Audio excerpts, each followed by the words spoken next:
Var dövlət qanunları, var ictimai qanunlar, var sosial qanunlar, var ümumiyyətlə ailə qanunu və s. və s. İki nəfərin arasında belə qanun ola bilər. Bu mütləq deyil, dövlət tərəfindən təsdiqlənsin. Siz deyirsiniz ki, mənim azadlığım başqasının, yəni mən bunu yaşayıram, sonra yaşayır öz işində, mən öz işimdə. Amma məsəl üçün deyirəm, birinin açıq geyinməyi, qadın üzərindən demirəm, o kişi üzərindən deyirəm də.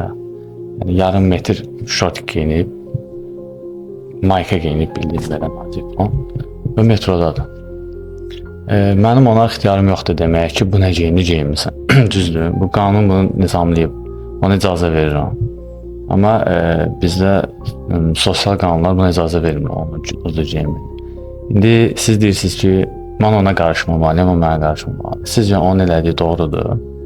Mən sizə bir şey deyəcəm. Sosial varlıq axı, onun o cür geyinməyi... Məni təhqir belə edə bilərlər bu cümləmə görə, amma deyəcəm. Bu baxımdan mən demokratiyaya qarşıyam.